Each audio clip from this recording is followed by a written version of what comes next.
6-10।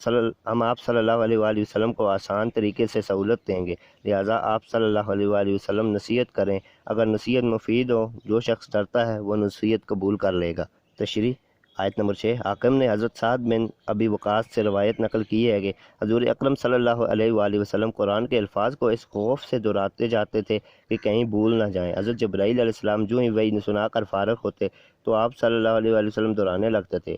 اس پر اللہ تعالیٰ نے آپ صلی اللہ علیہ وآلہ وسلم کو اطمینان دلایا کہ وحی کے نزول کے وقت آپ خاموش سنتے رہیں، ہم آپ کو اس سے پڑھا دیں گے، یعنی یاد کرا دیں گے، پھر آپ صلی اللہ علیہ وآلہ وسلم اس کو کوئی جز کبھی نہ بھولیں گے۔ آیت نمبر 7۔ ایک دفعہ قرآن مجید یاد کرا دینے کے بعد بھولنے کا سوال ہی پیدا نہیں ہوتا، سوائے اس چیز کے کہ اللہ تعالیٰ خود اسے بھلا دینا چاہے۔ البتہ کبھی وقتی طور پر آپ صلی اللہ علیہ وآلہ وسلم کو نسیان لاحق ہو جائے اور آپ صلی اللہ علیہ وآلہ وسلم کسی لفظ یا آیت کو بھول جائیں تو یہ اللہ کے اس دعویٰ سے مستثنیٰ ہے کہ آپ صلی اللہ علیہ وآلہ وسلم کبھی بھی قرآن پاک کو نہ بھولیں گے، اور اللہ تعالیٰ جانتا ہے اور پکارنے اور مخفی چیزوں کو۔ صفحہ نمبر 91۔ جو کام انسان کھلے طور پر کرتا ہے اس کو بھی جانتا ہے، اور جو کام پوشیدہ کرتا ہے اس کو بھی جانتا ہے، وہ انسان کے دل کی نیت کو بھی جانتا ہے۔ آیت نمبر 8۔ اس آیت کا لفظی ترجمہ یہ ہے کہ آپ صلی اللہ علیہ وآلہ وسلم کو طریقہ یسرا کے لیے آسان کر دیں گے۔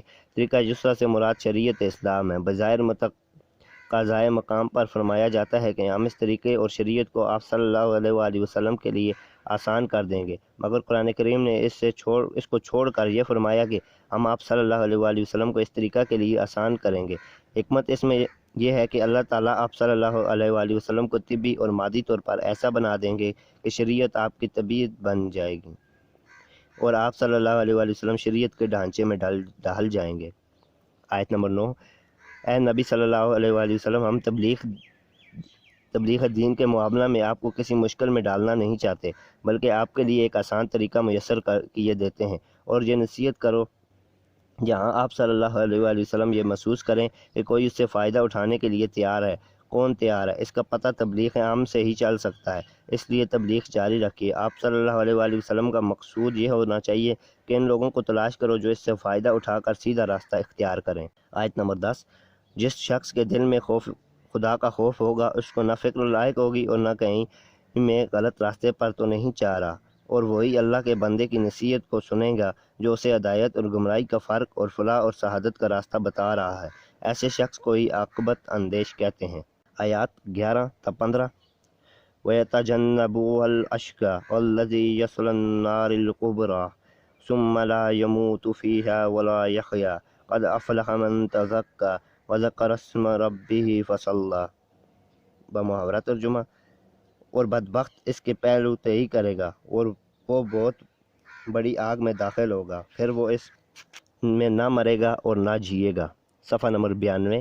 بے شک اس نے فلاح پائی جو پاک ہوا، اس نے اپنے رب کا نام دیا، کیا پھر نماز ادا کی۔ تشریح آیت نمبر 11۔ اور جو بدبخت اور ناعاقبت اندیش ہے وہ اس نصیحت سے دور رہے گا۔ اس نے بر وقت خطرے کا احساس ہی نہیں کیا، اس سے بچاؤ کی تیاری نہیں کی، وہ لذات اور شہوات میں منہمک رہا اور نصیحت کی بات کو ٹھٹھا مخول سمجھتا رہا۔ ایسا شخص ہمیشہ نقصان میں رہتا ہے۔ آیت نمبر 12۔ یہ بدبخت اور ناعاقبت اندیش شخص اپنی عیش و عشرت میں مشغول رہا اور نصیحت پر کان نہ دھرے، اس کو دوزخ میں ڈالا جائے گا۔ دوزخ کی آگ بڑی سخت ہے، یہ دنیا کی آگ سے 70 گنا زیادہ سخت ہے، پہاڑ تک اس کا ایندھن بن جائیں گے۔ آیت نمبر 13۔ اس بڑی آگ میں داخل ہو کر نہ تو اسے موت آئے گی اور نہ وہ اس عذاب سے چھٹکارا پا سکے گا۔ اس کی حالت یہ ہوگی کہ نہ مرے گا نہ جیے گا۔ امام ابن عریر فرماتے ہیں کہ دوزخی کی جان گلے تک آئے گی مگر نکلے گی نہیں، اس طرح نہ اس کی موت ہوگی اور نہ وہ زندہ ہوگا۔ دوزخ کی زندگی اس کے لیے مصائب و آلام کی کٹھن منزل ہوگی۔ آیت نمبر 14۔ پاکیزگی سے مراد کفر و شرک چھوڑ کر ایمان لانا ہے، برے اخلاق چھوڑ کر اچھے اخلاق اختیار کرنا اور برے اعمال چھوڑ کر نیک عمل کرنا۔ فلاح سے مراد دینوی خوشحالی نہیں بلکہ حقیقی کامیابی ہے۔ دنیا کی خوشحالی میسر ہو یا نہ ہو، آخرت کامیاب ہو جائے۔ جس نے پاکیزگی حاصل کی، نصیحت پر عمل کیا، اس نے اپنے آپ کو سنوار لیا، وہ فلاح پا گیا۔ آیت نمبر 15۔ اور اللہ تعالیٰ کو یاد کرتا ہے، یاد سے مراد دل میں اللہ تعالیٰ کو یاد کرنا ہے اور زبان سے بھی اس کا ذکر کرنا ہے۔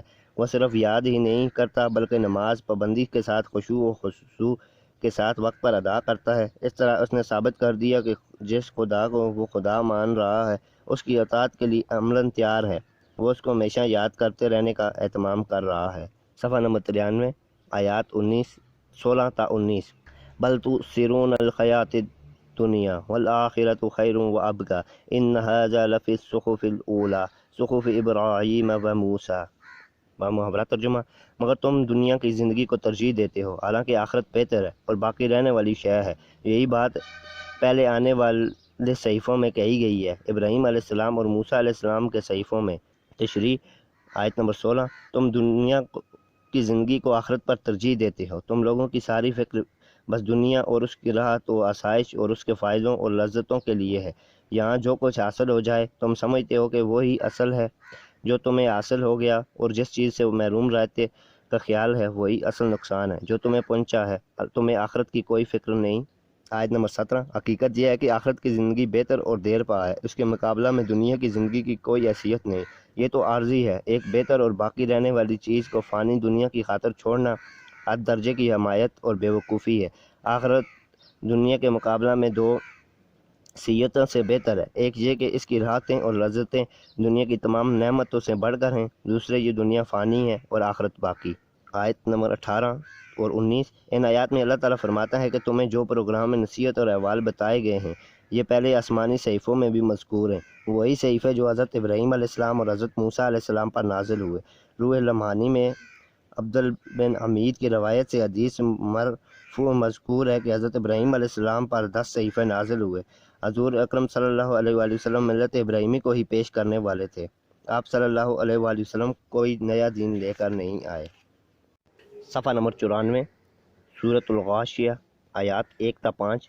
بسم اللہ الرحمن الرحیم۔ هل آتاک حدیث الغاشیہ وجوہ یومئذ خاشعہ عاملۃ ناصبہ تصلی نارا حامیہ تسقی من عین آنیہ۔ بامحاورہ ترجمہ، کیا تمہارے پاس ڈانپنے والی قیامت کی خبر پہنچی؟ کتنے ہی اشخاص اس دنیا میں ذلیل عاجز ہوں گے، محنت کرنے والے تھکے ہوئے اور دیکھتی آگ میں گریں گے اور کھولتے ہوئے چشمے کا پانی ملے گا۔ تشریح، آیت نمبر 1، ارشاد ربانی ہے کہ کیا تمہارے پاس قیامت کی خبر پہنچی ہے، یعنی وہ آفت جو سارے جہاں کو ڈھانپ لے گی، جس کا اثر سارے عالم پر محیط ہوگا، اس مقام پر یہ ملحوظ رہے گا کہ یہاں بحیثیت مجموعی پورے عالم آخرت کا ذکر ہو رہا ہے، جو نظام عالم کے دھرم برہم ہونے سے شروع ہو کر تمام انسانوں کی دوبارہ اٹھنے اور اللہ تعالیٰ کی عدالت سے جزا و سزا پانے تک کی تمام مراحل پر حاوی ہے۔ آیت نمبر 2، اس روز یعنی قیامت کے دن بہت سے چہرے ذلیل ہوں گے، ان کی آوازیں پست ہوں گی، کسی کی آواز بھی بلند نہ ہو سکے گی۔ خاشعتاً کے معنی ہے دب جانا، پست ہو جانا، اور چہرہ کا لفظ یہاں اشخاص کے معنی میں استعمال ہوا ہے۔ صفحہ نمبر 95، آیت نمبر 3، وہ چہرے محنت کرنے والے اور تھکے ہوئے ہوں گے۔ نصب کے معنی تھک جانا ہے، جیسے کام کاج کر کے آدمی تھک جاتا ہے۔ کتنے لوگ اس دنیا میں محنتیں کرتے تھک جاتے ہیں، مگر ان کی محنت طریقہ حق پر نہ ہونے کی وجہ سے سب اکارت جاتی ہے، اور وہاں یہاں کی تکلیف اٹھائیں گے اور وہاں کی مصیبت میں رہیں گے۔ شاہ ولی اللہ کہتے ہیں کہ کافر لوگ جو دنیا میں بڑی بڑی ریاضت کرتے ہیں اللہ کے ہاں قبول نہیں ہوتی۔ آیات 4 اور 5، ان تھکے مانند یعنی گناہ گار لوگوں کو بھڑکنے والی آگ میں داخل کیا جائے گا، دوزخ کی گرمی ان کے باطن میں سخت تشنگی پیدا کر دے گی، وہ بے اختیار پیاس پکاریں گے، شاید پانی پینے سے تشنگی دور ہو، تو انہیں پینے کے لیے کھولتا ہوا پانی دیا جائے گا، جس کو پیتے ہی ہونٹ کباب ہو جائیں گے اور آنتیں ٹکڑے ٹکڑے ہو جائیں گی، پھر فوراً درست ہو جائیں گی اور اسی طرح ہمیشہ عذاب میں گرفتار رہیں گے۔ عزیز طلباء، یہ آڈیو ریکارڈنگ آپ کے لیے ہیومینیٹیرین ڈیولپمنٹ آرگنائزیشنز ایبٹ آباد کے زیر اہتمام کی گئی ہیں۔ ہیومینیٹیرین ڈیولپمنٹ آرگنائزیشنز ایبٹ آباد 2011 سے اپنی مدد آپ کے تحت صحت، تعلیم اور معاشی خود مختاری کے شعبوں میں بہتری کے لیے کوشاں ہے۔ ادارہ نے نہ صرف خیبر پختونخوا بلکہ ملک بھر کے نابینا طلباء کی تعلیمی مشکلات اور رکاوٹوں کو دور کرنے کے لیے FA تا MA MSc کی نصابی کتب اور کورسز، جن میں علامہ اقبال اوپن یونیورسٹی کے کورسز بھی شامل ہیں، کو آڈیو ریکارڈنگ میں منتقل کرنے کا اہتمام کیا ہے، تاکہ نابینا طلباء اعلیٰ تعلیم تک رسائی حاصل کر کے ملک و قوم کی ترقی و خوشحالی میں اپنا بھرپور کردار ادا کر سکیں۔ یہ تمام ریکارڈنگز ادارہ کی ویب سائٹ کے ذریعے نابینا طلباء کو بالکل مفت فراہم کی جا رہی ہیں۔ ہیومینیٹیرین ڈیولپمنٹ آرگنائزیشنز ایبٹ آباد ای میل HTOATD@gmail.com، ویب سائٹ HTORG.net، رابطہ نمبر 0345954138 یعنی 0345 95 41۔ آیات 6 تا 10۔ لیس لہم طعام الا من ذریع لا یسمن ولا یغنی من جوع وجوع یومئذ نائمہ لسعیہ راضیہ فی جنت عالیہ۔ بمحاورہ ترجمہ: خاردار سوکھی گھاس کے علاوہ کوئی کھانا ان کے لیے نہ ہوگا جو نہ موٹا کرے گا اور نہ بھوک سے بے نیاز کرے گا۔ کچھ چہرے اس روز بارونق ہوں گے، اپنی کارگزاری پر خوش ہوں گے اور اعلیٰ مقام جنت میں ہوں گے۔ تشریح آیت نمبر 6 اور 7۔ ان کے کھانے کے لیے خاردار سوکھی گھاس ہوگی۔ کھانا دو مقصد کے لیے کھایا جاتا ہے۔ پہلا مقصد تو بھوک سے نجات حاصل کرنے کے لیے اور دوسرا مقصد جسم کو موٹا تازہ کرنا ہے۔ صفحہ نمبر 96۔ اچھے کھانے کھا کر جسم میں تر و تازگی پیدا کرنا، مگر دوستیوں کا کھانا یہ دونوں مقصد پورے نہیں کر سکے گا۔ نہ وہ جسم کو موٹا کرے گا اور نہ ہی بھوک سے نجات دے گا۔ آیت نمبر 8 اور 9۔ کچھ چہرے اس روز تر و تازہ ہوں گے، یعنی ان پر رونق ہوگی، وہ اپنی کارگزاری پر خوش ہوں گے۔ وہ کتنے سعادت مند ہوں گے کہ ان کی دنیا میں کی گئی کوششیں کارآمد ثابت ہوئیں اور محنت کا پھل بہت خوب ملا، کیونکہ انہوں نے ایمان کی شرط کو قبول کیا اور عقیدہ کی صحت کے ساتھ اعمال صالح انجام دیے۔ جب یہ شرط پوری ہو جائے تو اللہ کا وعدہ ہے کہ جو صحیح طریقے پر کام کرے گا، اللہ تعالیٰ اس کے کام کو ضائع نہیں کرے گا، اس کا عمل ٹھکانے لگے گا۔ آیت نمبر 10۔ جن لوگوں نے دنیا میں عمل صالح کیے تو ان کو اللہ تعالیٰ نے یہ صلہ دیا کہ ان کو اونچے درجے کی بہشتوں میں مقام ملے گا۔ بہشت تو ویسے ہی اونچی ہے، جن کا ادنا سے ادنا درجہ بھی ساتواں آسمان سے اوپر ہے، اور سب سے اوپر جنت الفردوس ہے، اور اس سے کے اوپر عرش الہی کا سایہ ہے۔ آیات 11 تا 15۔ لا تسمعوا فیہا لاغیۃ فیہا عین جاریہ فیہا سرور مرفوعہ وأکواب موضوعہ ونمارق مصفوفہ۔ بمحاورہ ترجمہ: کوئی بےہودہ بکواس وہاں نہ سنیں گے۔ اس میں چشمے رواں ہوں گے، اس میں اونچے اونچے تخت ہوں گے، ساغر رکھے ہوئے ہوں گے اور غالیچے بچھے ہوئے ہوں گے۔ تشریح آیت نمبر 11۔ جنت ایسی پاکیزہ جگہ ہے کہ تم وہاں کسی قسم کی لغو اور بےہودہ بات نہیں سنو گے، اور وہاں نہ کوئی گناہ کی بات ہوگی اور نہ گالی گلوچ، نہ بکواس اور نہ اذیت دینے والی چیز۔ وہاں پر پاکیزہ باتیں اور پاکیزہ چیزیں ہوں گی۔ آیت نمبر 12۔ جنت میں بہنے والے چشمے ہوں گے۔ امام لغوی فرماتے ہیں کہ وہ چشمے اس قسم کے ہوں گے کہ جنتی جس طرف چاہے گا بہنے لگے گا۔ صفحہ نمبر 97۔ مگر آپس میں غلط ملت نہیں ہوں گے۔ اس دنیا میں تو چشمہ اپنی سطح ہموار رکھتا ہے، نیچے کی طرف بہتا ہے، مگر جنت میں ایسا کوئی قانون نہیں ہوگا۔ آیت 13 اور 14۔ جنت میں اونچے درجے کے تخت ہوں گے جن پر جنتی لوگ آرام کریں گے، ان کے عیش و آرام کا مکمل بندوبست ہوگا، وہ وہاں آرام و سکون سے ہوں گے۔ اب خورے یا گلاس اس کے سامنے رکھے ہوں گے جو گول ہوں گے اور ان کے ساتھ نہ ہوگی۔ یہ گلاس ہر وقت بھرے ہوئے ہوں گے، ان کے سامنے موجود ہوں گے، اس کی حاجت ہی نہ ہوگی کہ طلب کر کے انہیں منگوائیں۔ ان میں وہ لوگ شراب طہور پئیں گے۔ آیت نمبر 15۔ جنت میں تکیے صف بصف رکھے ہوں گے، یہ نہایت عالی شان تکیے ہوں گے۔ جنتی جہاں جی چاہے گا بیٹھ سکیں گے، ایسے آرام دہ تکیے ہوں گے، ہر جگہ موجود ہوں گے، کہیں اٹھا کر لے جانے کی ضرورت نہیں ہوگی۔ آیات 16 تا 20۔ وَزَرَابِيُّ مَبْثُوثَةٌ أَفَلَا يَنظُرُونَ إِلَى الْإِبِلِ كَيْفَ خُلِقَتْ وَإِلَى السَّمَاءِ كَيْفَ رُفِعَتْ وَإِلَى الْجِبَالِ كَيْفَ نُصِبَتْ وَإِلَى الْأَرْضِ كَيْفَ سُطِحَتْ۔ بمحاورہ ترجمہ: نفیس فرش بچھے ہوئے ہیں، کیا وہ اونٹوں کو نہیں دیکھتے کہ کیسے پیدا کیے گئے، آسماں کو نہیں دیکھتے کہ کیسے اٹھایا گیا، اور پہاڑوں کی طرف نہیں دیکھتے کہ کیسے جمائے گئے، اور زمین کی طرف نہیں دیکھتے کہ کیسے بچھائی گئی۔ تشریح آیت نمبر 16۔ جنت میں عمدہ قسم کے قالین ہوں گے، جگہ جگہ پھیلے ہوں گے، جس جگہ کوئی آرام کرنا چاہے وہیں پر قالین موجود ہوں گے، اٹھا کر دوسری جگہ لے جانے کی ضرورت نہیں ہوگی۔ صفحہ نمبر 98۔ ضرابی ضربی کی جمع ہے جس کو آج کل کی زبان میں قالین کہہ سکتے ہیں۔ آیت نمبر 17۔ کیا تم اونٹوں کی طرف نہیں دیکھتے کہ کتنا اونچا جانور پیدا کیا ہے، اس پر سواری کرنا کتنا مشکل تھا، مگر اس میں اللہ تعالیٰ نے ایسی خاصیت رکھی کہ سواری کے لیے گھٹنے ٹیک کر بیٹھ جاتا ہے تاکہ سوار اس پر سوار ہو سکے، اس پر سامان لادا جا سکے۔ اگر اس میں بیٹھنے کی صلاحیت نہ ہوتی تو سیڑھی کے بغیر سوار ہونا ناممکن تھا۔ آیت نمبر 18، کیا ان لوگوں نے کبھی اسماء کی طرف غور نہیں کیا؟ اللہ تعالیٰ نے اسے کیسے بلند کیا، اتنی بڑی وضع اور حیت کے اسماء بغیر ستون کے کھڑا کیا ہے، اور جب تک خدا یہ نظام قائم رکھنا منظور ہے اس وقت تک اسماء کھڑا رہے گا۔ آیت نمبر 19، پھر ارشاد ہے کہ کیا کبھی انہوں نے پہاڑوں کی طرف نہیں دیکھا؟ اللہ تعالیٰ نے انہیں زمین میں کس طرح جما رکھا ہے، ان میں ذرا بھی جنبش نہیں ہوتی، ان کو دیکھ کر بھی وہ قدرت الہی پر استدلال نہیں کرتے کہ اس کا قیامت پر قادر ہونا سمجھ لیتے۔ آیت نمبر 20، یہ لوگ زمین ہی کو دیکھ لیں کہ اللہ نے اس کو کس طرح بچھایا ہے۔ انسان کی تمام تر ضروریات زمین سے پیدا ہوتی ہیں، خوراک، لباس، مکان، سڑکیں، راستے، ان پر چلنا پھرنا سب زمین سے متعلق ہے۔ وہ زمین ویسے گول کروی شکل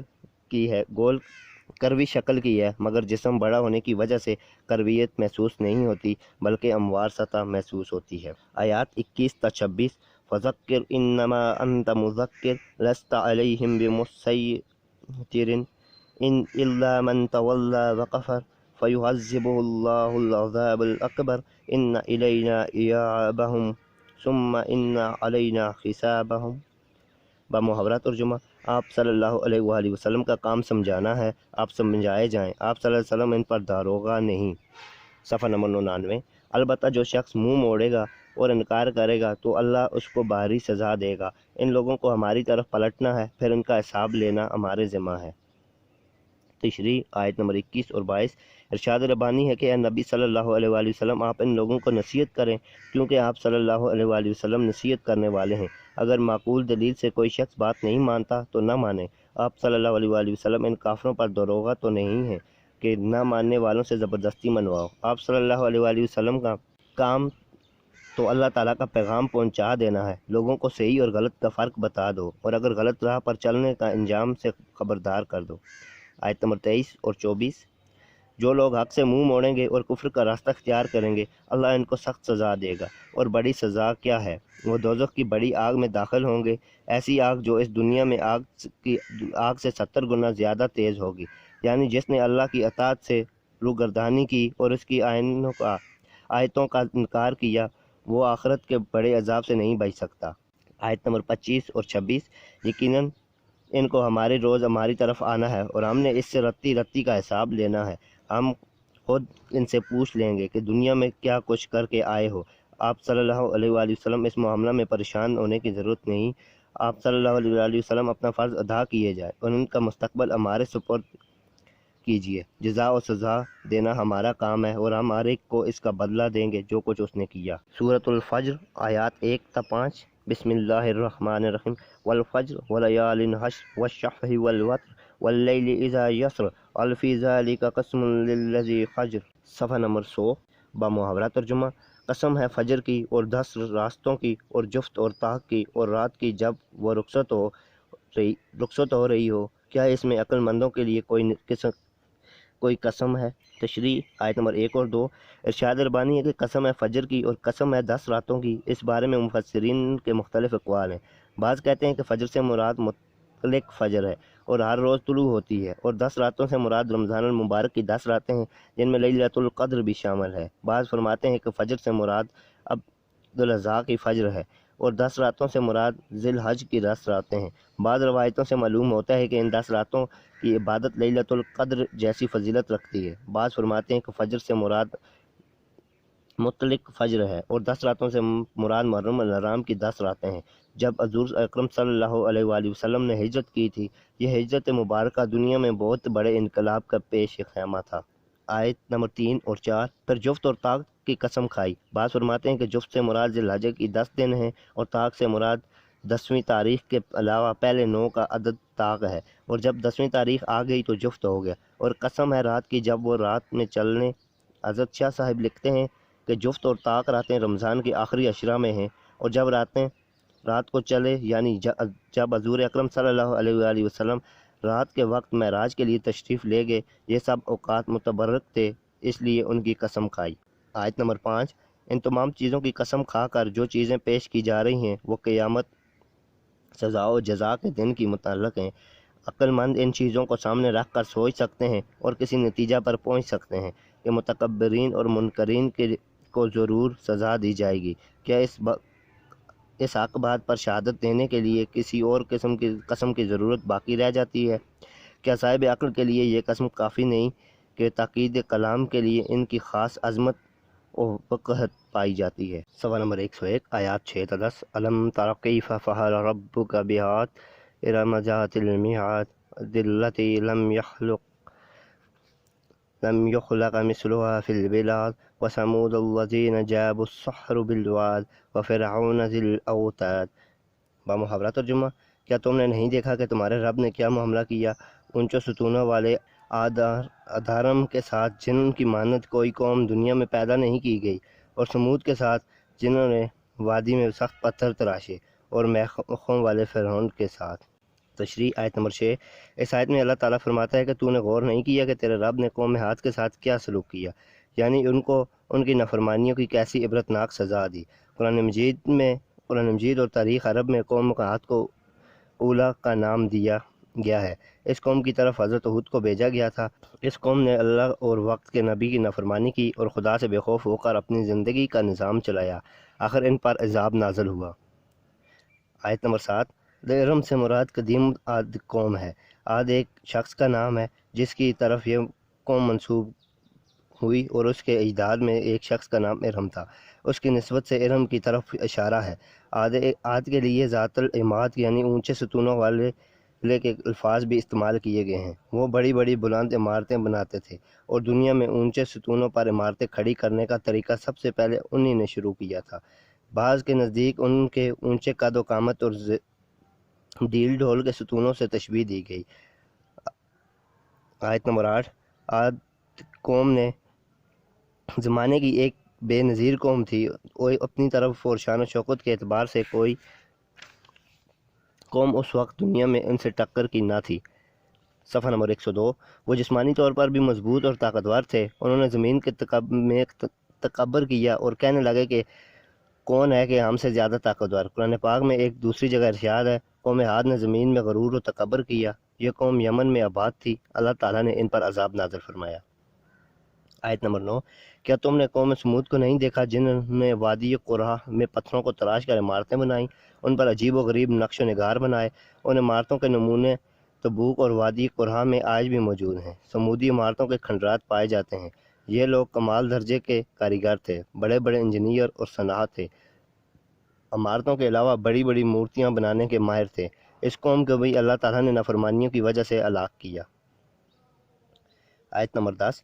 کیا آپ نے میخوں والے فرعون کو نہیں دیکھا کہ اس کا کیا حشر ہوا؟ اللہ تعالیٰ نے اس کو کس طرح سزا دی؟ مفسرین نے ذی الاوتاد کے دو معنی کیے ہیں۔ ایک یہ کہ فرعون جب سزا دیتا تھا تو ہاتھوں اور پاؤں میں میخیں ٹھوک دیتا تھا۔ دوسرا معنی یہ ہے کہ فرعون کے گھوڑے کے نال سونے کے تھے، اور اس کے خیمے کے کیل بھی سونے کے تھے۔ آیت نمبر 11 تا 15۔ الذین طغوا فی البلاد فاکثروا فیہا الفساد فصب علیہم ربک سوط عذاب ان ربک لبالمرصاد فاما الانسان اذا ما ابتلاه ربه فاکرمہ ونعمہ فیقول ربی اکرمہ۔ بامحاورہ ترجمہ، جنہوں نے شہروں میں سرکشی کی پھر ان شہروں میں بہت فساد کیا، آخرکار تمہارے رب نے ان پر عذاب کا کوڑا برسایا۔ بے شک تمہارا رب گھات میں ہے۔ بس جب انسان کو اس کا رب آزمائے پھر اس کو عزت دے اور اس کی نعمت دے تو کہے میرے رب نے مجھ کو عزت دی۔ صفحہ نمبر 103۔ تشریح آیت نمبر 11 اور 12۔ ان لوگوں نے خدا کے قانون کے ساتھ بغاوت کی، خودسری اختیار کی اور شہروں میں سرکشی کی۔ ان قوموں نے عیش و دولت اور زور و قوت کے نشہ میں مست ہو کر ملک میں خوب ادھم مچایا، بڑی بڑی شرارتیں کی اور ایسا سر اٹھایا گویا ان کے سروں پر کوئی حاکم ہی نہیں۔ ہمیشہ اس حال میں رہنا ہے، کبھی اس ظلم و شرارت کا خمیازہ بھگتنا نہیں پڑے گا۔ آیت نمبر 13۔ آخر جب ان کے کفر و تکبر اور جرد ستم کا پیمانہ لبریز ہو گیا اور مہلت اور درگزر کا کوئی موقع باقی نہ رہا تو اللہ تعالیٰ نے ان پر اپنے عذاب کا کوڑا برسایا، سب کو ٹھکانے لگا دیا، کسی ایک کو بھی باقی نہ چھوڑا۔ ان سب کی قوت اور بڑائی خاک میں مل گئی اور ساز و سما کچھ کام نہ آیا۔ آیت نمبر 14۔ جیسے کسی شخص گھات میں پوشیدہ رہ کر آنے جانے والے کی خبر رکھتا ہے کہ فلاں کیا لایا، کیا لے گیا، کیوں آیا، پھر وقت آنے پر اپنی ان معلومات کے مطابق معاملہ کرتا ہے، اس طرح سمجھ لو کہ اللہ تعالیٰ انسانوں کی آنکھوں سے پوشیدہ رہ کر سب بندوں کے ذرا ذرا احوال اور اعمال کو دیکھتا ہے۔ وقت آنے پر ان کا کچا چٹھا کھول دے گا اور ان کے اعمال کے مطابق معاملہ کرے گا۔ آیت نمبر 15، جب اللہ تعالیٰ انسان کو آزماتا ہے یعنی انعام و اکرام، مال و جاہ دیتا ہے، جس سے مقصود اس کی شکر گزاری کا دیکھنا ہوتا ہے، اور اسی کو اس کے آزمانے سے تعبیر فرمایا، تو وہ اپنا حق لازم سمجھ کر فخر سے کہتا ہے کہ میرے رب نے میری قدر بڑھائی، یعنی میں اس کا مقبول ہوں کہ اس نے مجھے ایسی نعمتیں دیں۔ مطلب یہ کہ کافر دنیا کو مقصود بذات سمجھتا ہے، اس کی فراغی کو دلیل مقبولیت سمجھتا ہے۔ آیات 16 تا 20، وَأَمَّا إِذَا مَا ابْتَلَاهُ فَقَدَرَ عَلَيْهِ رِزْقَهُ فَيَقُولُ رَبِّي أَهَانَهِ كَلَّا بَل لَّا تُكَرِّمُونَ الْيَتِيمَ وَلَا تُحَاضُّونَ عَلَىٰ طَعَامِ الْمِسْكِينِ وَتَأْكُلُونَ التُّرَاثَ أَكْلًا لَّمًّا وَتُحِبُّونَ الْمَالَ حُبًّا جَمًّا۔ صفحہ نمبر 104، با محاورہ ترجمہ۔ اور جب اس کا رب اس کو آزماتا ہے اور اس کا رزق اس پر تنگ کر دیتا ہے تو وہ کہتا ہے کہ میرے رب نے مجھے ذلیل کر دیا۔ ہرگز نہیں، بلکہ تم یتیم کی عزت نہیں کرتے اور مسکین کو کھانا کھلانے کے لیے ایک دوسرے کو رغبت نہیں دیتے، اور میراث کا سارا مال سمیٹ کر کھا جاتے ہو اور مال کی محبت میں بری طرح گرفتار ہو۔ تشریح، آیت نمبر 16، جب اللہ تعالیٰ انسان کو آزمانے کے لیے اس کی روزی اس پر تنگ کر دیتا ہے، جس سے مقصود اس کے صبر و رضا کو دیکھنا ہوتا ہے، اور اسی وجہ سے اس کو آزمانے سے تعبیر فرمایا، تو وہ شکایت کرتا ہے، کہتا ہے کہ میرے رب نے میری قدر گھٹا دی، یعنی مجھ کو اپنی نظر سے گرا رکھا ہے کہ دینوی نعمتیں کم ہو گئیں۔ کافر کی زندگی کا مقصد ہی دنیا ہوتی ہے، وہ اپنے آپ کو اس کا مستحق اور تنگی کو دلیل مردودیت سمجھتا ہے۔ آیت نمبر 17، ایسا ہرگز نہیں جیسے تم سمجھ رہے ہو، بلکہ تنگی رزق کی وجہ سے یہ ہے کہ تم یتیم کی عزت نہیں کرتے، بیٹے کی اور بیٹی کی عزت تو کرتے ہو، مگر ایک بے وقاص اور بے سہارا یتیم کی خبر گیری نہیں کرتے۔ یتیم کی عزت سے ہاتھ کھینچ کر تم جرم کے مرتب ہو رہے ہو، اور اللہ تعالیٰ تم پر ناراض ہو کر تمہیں ذلیل کرتا ہے۔ آیت نمبر 18، اسی طرح تم نوع انسانی کے کمزور طبقوں و مساکین وغیرہ کی اعانت کا کوئی انتظام نہیں کرتے۔ اپنی خوشحالی کا ہر آن فکر رہتا ہے، مگر معاشرے کے نادار افراد کی ضروریات کی طرف دھیان نہیں دیتے، اور دوسری وجہ یہ ہے کہ مسکین کے لیے کھانا مہیا کرنے کی طرف کسی کو راغب نہیں کرتے، کسی کو اس بات پر نہیں اکساتے کہ وہ مساکین کے معاش کا بندوبست کرے۔ آیت نمبر 19، ذلت کا تیسرا سبب یہ ہے کہ مردے کا مال سمیٹ کر کھا جاتے ہو، مطلب یہ کہ حلال و حرام کی تمیز روا نہیں رکھتے، اپنا حصہ بھی کھا گئے اور دوسروں کا حصہ بھی ہضم کر لیا، بہنوں کے حصے کی وراثت بھی خود ہی ہڑپ لی، اس بات کا خیال ہی نہیں کہ اس کے متعلق سوال ہوگا، اقدار کو حق کیوں نہیں دیا۔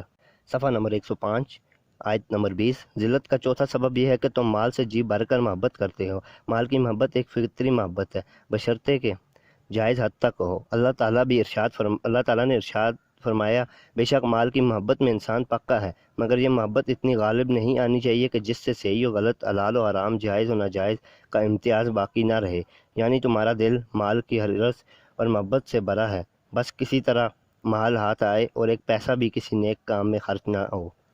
آیت 21 تا 25، کَلَّا اِذَا دُکَّتِ الْأَرْضُ دَکًّا دَکًّا وَجَاءَ رَبُّکَ وَالْمَلَکُ صَفًّا صَفًّا وَجِیعَ یَوْمَئِذٍ بِجَہَنَّمَ یَوْمَئِذٍ یَتَذَکَّرُ الْإِنسَانُ وَأَنَّىٰ لَهُ الذِّکْرَىٰ یَقُولُ یَا لَیْتَنِی قَدَّمْتُ لِحَیَاتِی فَیَوْمَئِذٍ لَا یُعَذِّبُ عَذَابَهُ أَحَدٌ۔ با محاورہ ترجمہ، ہرگز نہیں، جب زمین کوٹ کوٹ کر زار بنا دی جائے گی، ٹیلے اور پہاڑ کوٹ کوٹ کر ریزہ کر دیے جائیں گے، زمین صاف چٹیل میدان ہو جائے گی، اور تمہارا رب جلوہ فرما ہوگا، اور فرشتے قطار اور در قطار کھڑے ہوں گے، اور اس روز جہنم سامنے لے آئے جائے گی۔ اس دن انسان کو سمجھ آئے گی کہ اس وقت سمجھنے سے کیا حاصل، وہ کہے گا کاش میں نے اپنی زندگی کے لیے کچھ پیشگی سامان کیا ہوتا، پس اس دن اللہ جیسا عذاب دے گا ویسا عذاب دینے والا کوئی نہیں۔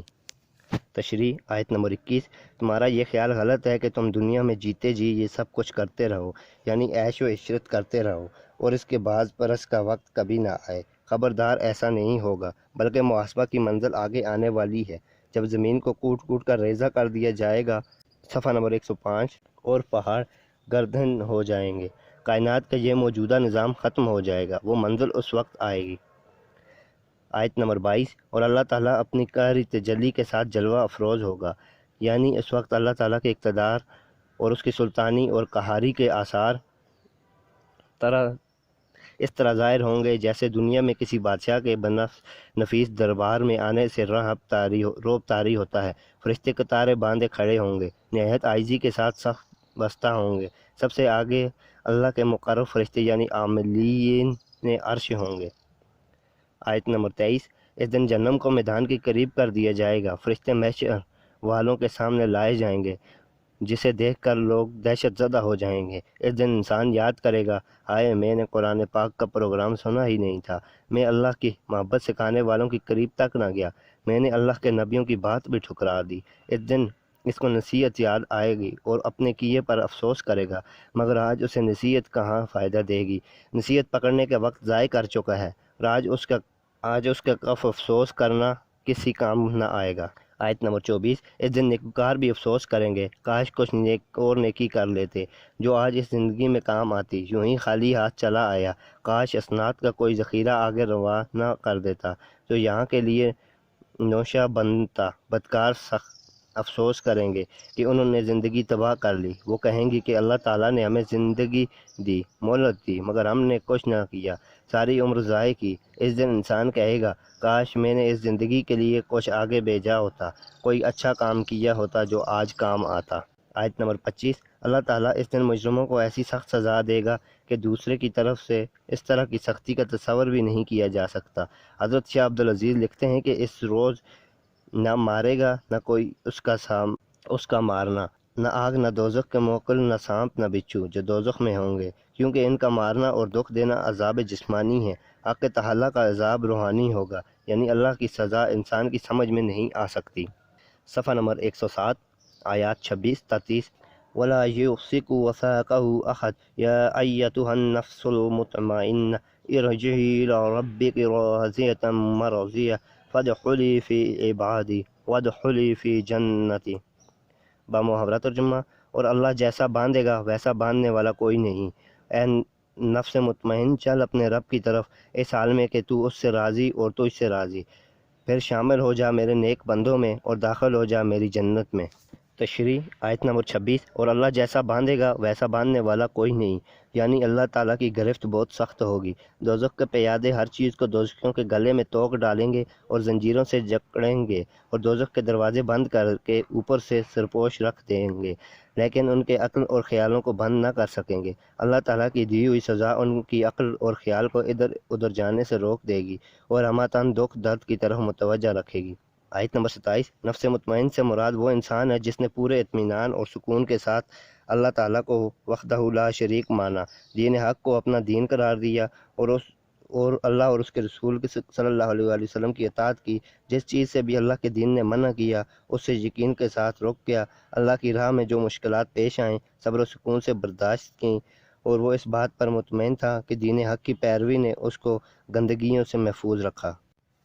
صفحہ نمبر 107 ہی جاری ہے۔ آیت نمبر 28، ایسے لوگوں کو کہا جائے گا کہ اپنے رب کی طرف لوٹ جاؤ، اس حالت میں کہ تم خود بھی خوش ہو گے کہ اللہ تعالیٰ نے تمہیں انعام و اکرام سے نوازا ہے اور خدا کی جانب سے بھی تمہیں خوش کیا جائے گا۔ صفحہ نمبر 108، یعنی اللہ تعالیٰ تم سے راضی ہو گیا اور تم اللہ سے راضی ہو گئے، اس لیے کہ وہ لوگ دنیا میں اللہ کے حکم پر راضی برضا تھے، اللہ نے انعام دے کر ان کو راضی کر لیا اور خود بھی راضی ہوا۔ آیت نمبر 29، اللہ تعالیٰ کی خوشنودی حاصل ہونے کے بعد انہیں دوسرا انعام یہ دیا جائے گا کہ اللہ تعالیٰ انہیں اپنے خاص بندوں کی جماعت میں شامل فرما لیں گے۔ حکم یہ ہوگا کہ میرے بندوں میں داخل ہو جاؤ۔ مفسرین فرماتے ہیں کہ یہ خطاب اب عالم و آخرت کا ہے، اللہ تعالیٰ کامیاب ہونے والوں کو اپنی خاص جماعت میں شمولیت کا حکم دیں گے، موت کے وقت بھی یہی کہا جائے گا، قیامت کے روز بھی یہی کہا جائے گا، اور اللہ کی عدالت میں پیشی کے وقت بھی یہی کہا جائے گا۔ آیت نمبر 30، نیک بندوں کو اللہ تعالیٰ کی طرف سے یہ آخری انعام یہ دیا جائے گا کہ حکم ہوگا، اے میرے بندے میری جنت میں داخل ہو جا، کہ رحمت کا مقام یہی ہے، اللہ تعالیٰ نے اپنی طرف سے منسوب کر کے میری جنت فرمایا، اور جو بڑا اعزاز و اکرام ہے وہ اس میں اشارہ پایا جاتا ہے کہ جنت میں صرف یہی نہیں کہ ہر طرح کی راحتیں جمع ہیں اور دائمی ہیں، بلکہ سب سے بڑی بات یہ ہے کہ وہ اللہ تعالیٰ کی رضا کا مقام ہے۔ سورۃ البدر، آیات 1 تا 5، بسم اللہ الرحمن الرحیم لا اقسم بهذا البلد وانت حل بهذا البلد ووالد وما ولد لقد خلقنا الانسان في كبد ایحسب ان لن يقدر علیہ احد۔ صفحہ نمبر 109 با محاورہ ترجمہ۔ میں اس شہر کی قسم کھاتا ہوں اور اس شہر میں تجھ پر قید نہیں رہے گی، اور قسم کھاتا ہوں باپ کی اور اولاد کی، تحقیق ہم نے انسان کو مشقت میں پیدا کیا ہے، کیا وہ گمان کرتا ہے کہ اس پر ہرگز کسی کا بس نہ چلے گا؟ تشریح آیت نمبر 1۔ اللہ تعالیٰ مکہ معظمہ کی قسم کھاتا ہے۔ قرآن پاک میں اس کا کئی مقامات پر ذکر آیا ہے۔ اس کی بڑی اہمیت ہے کیونکہ اس میں بیت اللہ شریف واقع ہے۔ اللہ تعالیٰ نے اس کو مرکز ہدایت و رحمت والا شہر قرار دیا ہے اور اس کے خاص احکام ہیں۔ سورۃ 3 میں آتا ہے یہ امن والا شہر ہے۔ ایک دوسرے مقام پر آتا ہے کہ اس شہر میں اللہ کا گھر ہے، جو اس میں داخل ہوگا اس کو امن نصیب ہوگا۔ آیت نمبر 2۔ اگرچہ یہ شہر جرم ہے، یہاں لڑائی کی ممانعت ہے۔ اس شہر میں جنگل کے جانوروں تک کو مارنا اور درختوں کو کاٹنا اہل عرب کے نزدیک حرام ہے، اور ہر ایک کو یہاں امن و میسر نہیں، مگر ایک وقت ایسا آئے گا کہ جب کچھ دیر کے لیے یہاں جنگ کرنا اور دشمنان دین کو قتل کرنا آپ صلی اللہ علیہ وآلہ وسلم کے لیے حلال ہو جائے گا، یعنی فتح مکہ کے روز آپ کے لیے قتال جائز کر دیا گیا تھا، احکام حرم باقی نہیں رہے گا، اور بعض سنگین مجرموں کو کعبہ کی دیواروں کے پاس قتل کیا گیا تھا۔ آیت نمبر 3۔ اللہ تعالیٰ حضرت آدم علیہ السلام اور اولاد آدم کی قسم کھا کر ارشاد فرماتا ہے کہ آدم اور اولاد آدم اس بات پر گواہ ہے کہ انسان کی پیدائش کتنی مشقت طلب ہے، بچے کا جننا ایک عورت کے لیے کتنا مشکل کام ہے، بعض اوقات اس میں جان بھی چلی جاتی ہے۔ قرآن میں آتا ہے کہ ماں عمل کے دوران بھی مشقت اٹھاتی ہے اور جنتے وقت بھی تکلیف برداشت کرتی ہے۔ آیت نمبر 4۔ اس کے بعد بچے کی تربیت بھی مشکل کام ہے۔ جب انسان بڑا ہو جاتا ہے تو کوئی کاروبار کرتا ہے، کوئی ملازمت، کوئی مزدوری کرتا ہے، کوئی بھی کام مشقت سے خالی نہیں، بس انسان کو ہر قدم پر مشقت سے واسطہ پڑتا ہے۔ صفحہ نمبر 110۔ کیا انسان گمان کرتا ہے کہ اس پر کوئی قادر نہیں، اس پر کسی کا حکم نہیں چلتا، وہ جس طرح چاہے زندگی بسر کرے، اسے کوئی نہیں دیکھتا، اس سے باز پرست کرنے والا کوئی نہیں؟ اگر وہ ایسا خیال کرتا ہے یہ غلط ہے، وہ ہر آن دیکھ رہا ہے، اس کی تقدیر پر کسی اور کی فرمانروائی ہے، جس کے فیصلوں کے آگے اس کی ساری تدبیریں دری رہ جاتی ہیں۔ آیات 6 تا 10۔ یقول اہلکت مالا لبدا ایحسب ان لن یرہ احد الم نجعل لہ عینین ولسانا وشفتین وہدیناہ النجدین۔ با محاورہ ترجمہ۔ وہ کہتا ہے کہ میں نے ڈھیروں مال خرچ کر ڈالا، کیا وہ گمان کرتا ہے کہ اس کو کسی نے نہیں دیکھا یا ہم نے نہیں بنائے؟ اس کی وہ 2 آنکھیں اور زباں اور ہونٹ، اور ہم نے 2 راستے دکھائے۔ تشریح آیت نمبر 6۔ کافر انسان کی یہ حالت ہے کہ وہ بھول میں پڑا ہوا ہے اور کہتا ہے کہ میں نے اتنا وافر مال خرچ کر ڈالا، یعنی ایک تو شیخی بگارتا ہے اور اپنی مالداری پر فخر کرتا ہے، پھر وہ عداوت رسول و مخالفت اسلام خرچ کرنے کا ہنر سمجھتا ہے، پھر جھوٹ بھی بولتا ہے کہ اس کو مال کثیر بتلاتا ہے، اسے آگے چل کر پتہ لگے گا کہ یہ سب خرچ کیا ہوا مال یوں ہی برباد کیا۔ آیت نمبر 7۔ کیا وہ خیال کرتا ہے کہ اس کو کسی نے نہیں دیکھا؟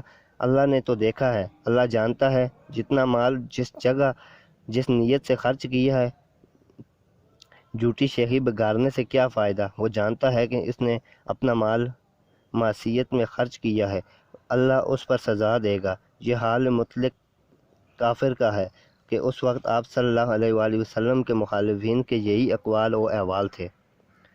آیت نمبر 8۔ ارشاد ربانی ہے کہ کیا ہم نے انسان کو دیکھنے کے لیے 2 آنکھیں نہیں دیں؟ اللہ تعالیٰ کی یہ بڑی نعمت ہے۔ صفحہ نمبر 111۔ ان آنکھوں کی قدر و قیمت ان سے پوچھو جو اس نعمت سے محروم ہیں۔ تمہیں یہ آنکھیں اس لیے دی ہیں کہ تاکہ ہر چیز کو غور سے دیکھ سکو، ان سے کتاب پڑھ سکو، قرآن پاک پڑھ سکو، الہ کے نافذ کردہ قوانین کا مطالعہ کر سکو۔ آیت نمبر 9۔ ہم نے تمہیں صرف آنکھیں ہی نہیں دیں بلکہ زبان اور ہونٹ بھی دیے تاکہ تم ان سے بات چیت کر سکو اور کھانے پینے میں مدد لے سکو۔ جس چیز کا علم نہ ہو وہ پوچھ لو۔ قرآن پاک کا فرمان ہے اگر کوئی بات معلوم نہیں تو جاننے والوں سے پوچھ لیا کرو، اور زبان کے علاوہ ہم نے 2 ہونٹ بھی عطا کیے، ان کو ذرا ہلاؤ اور بات پوچھ لو، یہ بھی ایک نعمت ہے۔ آیت نمبر 10۔ ہم نے انسان کو 2 راستے دکھائے ہیں، خیر اور شر، دونوں کی راہیں بتلائیں تاکہ برے راستہ سے بچے اور اچھے راستے پر چلے۔ جسے چاہو قبول کر لو۔ اگر ایمان کا راستہ اختیار کرو گے تو کامیابی سے ہمکنار ہوگے، اور اگر کفر و شرک کا راستہ اختیار کرو گے تو ہلاکت کے گڑھے میں گرو گے۔ ہم نے انسان کو خیر و شر کے دونوں راستے دکھا دیے، جسے چاہو اختیار کرو۔ آیات 11 تا 15۔ فلا اقتحم العقبہ وما ادراک ما العقبہ فک رقبہ او اطعام فی یوم ذی مسغبہ یتیما ذا مقربہ۔ بمحاورہ ترجمہ، پس وہ عقبہ دشوار گھاٹی میں داخل نہ ہوا، اور تم کیا جانو کہ عقبہ کیا ہے؟ کسی گردن کو غلامی سے چھڑانا یا فاقے کے دن کھانا کھلانا کسی قریبی رشتہ دار یا یتیم کو۔ تشریح آیت نمبر 11۔ آیت کا مطلب یہ ہے کہ دو راستے جو ہم نے اسے دکھائے ہیں ان میں ایک بلندی کی طرف جاتا ہے مگر مشقت طلب اور دشوار گزار ہے۔ اس نے آدمی کو اپنے نفس اور ان کی خواہشات سے اور شیطان کی ترغیبات سے لڑ کر چلنا پڑتا ہے۔ دوسرا آسان راستہ ہے، صفحہ نمبر 112، جو کھڈوں میں اترتا ہے، مگر اس سے پستی کی طرف جانے کے لیے کسی محبت کی ضرورت نہیں پڑتی۔ اس کی ہمت نہ ہوئی کہ دین کا راستہ اختیار کرے اور بلندی پر جائے، اس نے پستی کا راستہ اختیار کر لیا۔ آیت نمبر 12۔ اور تم کیا جانو کہ عقبہ کیا ہے؟ عقبہ اس دشوار گزار راستے کو کہتے ہیں جو بلندی پر جانے کے لیے پہاڑوں سے گزرتا ہے۔